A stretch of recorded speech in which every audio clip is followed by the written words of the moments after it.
Hi friends, welcome back to my channel. ಇವತ್ತು ನಾನು ನಿಮಗೆ ತೋರಿಸ್ಕೊಡ್ತಿರೋ ರೆಸಿಪಿ ಮಿಕ್ಸ್ಚರ್ ಮತ್ತು ಖಾರ.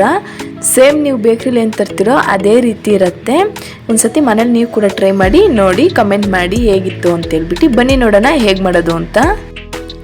ಮೊದಲಿಗೆ ನಾನಿಲ್ಲಿ ಒಂದು ಬೌಲ್ ತೊಗೊಂಡಿದ್ದೀನಿ. ಅದಕ್ಕೆ 2 ಕಪ್ ಆಗುವಷ್ಟು ಕಡಲೆ ಹಿಟ್ಟನ್ನ ಸೇರಿಸ್ಕೊತಾ ಇದ್ದೀನಿ.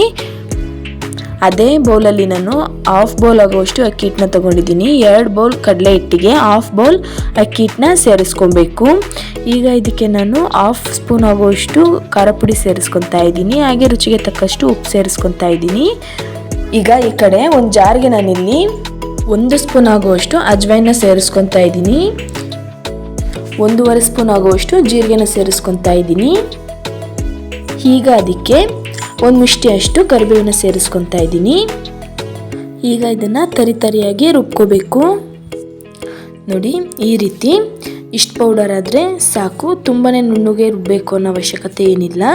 ನೋಡಿ, ಈಗಾಗಲೇ ನಾವು ಮಿಕ್ಸ್ಚರ್ ರೆಡಿ ಮಾಡ್ಕೊತಾ ಇದ್ವಲ್ಲ, ಅದಕ್ಕೆಲ್ಲದನ್ನೂ ಸೇರಿಸ್ಕೊಂಡು ಒಂದು ಸಣ್ಣ ಲೋಟದಲ್ಲಿ 1/4 ಲೋಟ ಆಗುವಷ್ಟು ಬೆಣ್ಣೆನ ಕರಗಿಸ್ಬಿಟ್ಟು ಬಿಸಿ ಬಿಸಿ ಬೆಣ್ಣೆನ ಇದಕ್ಕೆ ಹಾಕ್ಕೊತಾ ಇದ್ದೀನಿ. ನೀವು ಬೇಕಿದ್ದರೆ ಎಣ್ಣೆ ಕೂಡ ನೀವು ಕಾಯಿಸ್ಕೊಂಡು ಹಾಕ್ಕೊಬೋದು. ಈಗ ಇದನ್ನು ನೀಟಾಗಿ ಒಂದು ಸ್ಪೂನ್ನ ಸಹಾಯದಿಂದ ನೋಡಿ ಈ ರೀತಿ ನೀಟಾಗಿ ಮಿಕ್ಸ್ ಮಾಡ್ಕೊತಾ ಇದ್ದೀನಿ. ಇದು ನೀಟಾಗಿ ಮಿಕ್ಸ್ ಆದಮೇಲೆ ನೋಡಿ ಈ ರೀತಿ ಕೈಯಲ್ಲಿ ನಿಧಾನಕ್ಕೆ ಕಳಿಸ್ಕೊಬೇಕು. ಈಗ ಸ್ವಲ್ಪನೇ ನೀರು ಹಾಕ್ಕೊಂಡು ಇದನ್ನು ನೀಟಾಗಿ ಮಿಕ್ಸ್ ಮಾಡ್ಕೊತಾ ಇದ್ದೀನಿ. ನೀರನ್ನ ನೀವು ನೋಡ್ಕೊಂಡು ಹಾಕೊಳ್ಳಿ, ನಿಧಾನಕ್ಕೆ ಸ್ವಲ್ಪನೇ ಹಾಕ್ಕೊಂಡು ಮಿಕ್ಸ್ ಮಾಡ್ಕೊಳ್ಳಿ. ನೀರು ಜಾಸ್ತಿ ಹಾಕಿದರೆ ತೆಳ್ಳಗಾಗತ್ತೆ, ಹಿಟ್ಟು ಚೆನ್ನಾಗಿ ಬರಲ್ಲ. ಹಾಗಾಗಿ ಸ್ವಲ್ಪ ಸೇರಿಸ್ಕೊಂಡು ಮಿಕ್ಸ್ ಮಾಡ್ಕೊಳ್ಳಿ.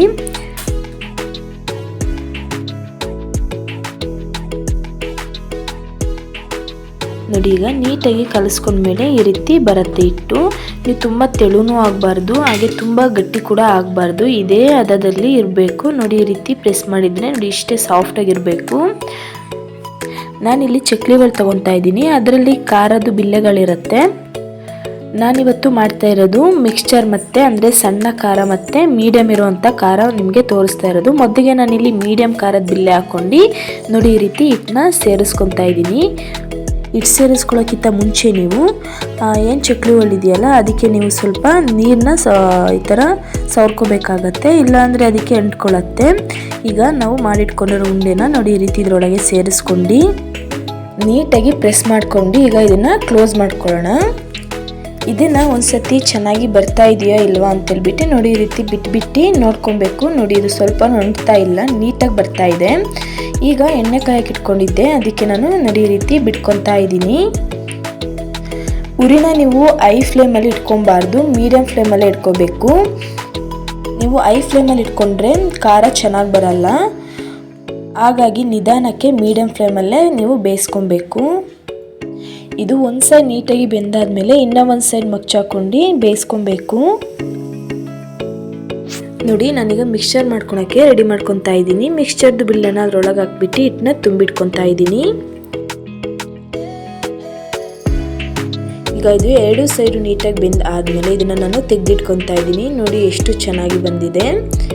ನೀವು ಇದಕ್ಕೆ ಓಂಕಾಳು ಹಾಕೋದ್ರಿಂದ ಸೇಮ್ ನೀವು ಹೊರಗಡೆ ಏನು ಖಾರ ತರ್ತಿರೋ ಅದೇ ಟೇಸ್ಟ್ ಇರುತ್ತೆ.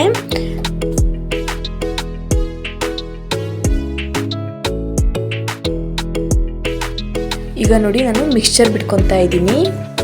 ಹಿಟ್ಟು ತೆಳು ಆದರೆ ನೀವು ಈ ರೀತಿ ಬಿಡಲಿಕ್ಕೆ ಬರೋದಿಲ್ಲ, ಅದು ಅಲ್ಲಲ್ಲೇ ಕಟ್ಟಾಗುತ್ತೆ. ಹಾಗೆಯೇ ಸ್ವಲ್ಪ ಗಟ್ಟಿ ಆದರೆ ತಿನ್ಲಿಕ್ಕೆ ಚೆನ್ನಾಗಿರಲ್ಲ, ತುಂಬಾ ಗಟ್ಟಿ ಅನಿಸುತ್ತೆ.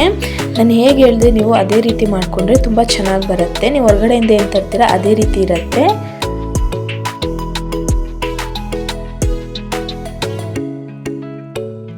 ಈಗ ಇದು ಒಂದು ಸೈಡ್ ಬೆಂದ ಆದಮೇಲೆ ನಾವು ಇದನ್ನು ಮಗ್ಚಾಕೋಬೇಕು.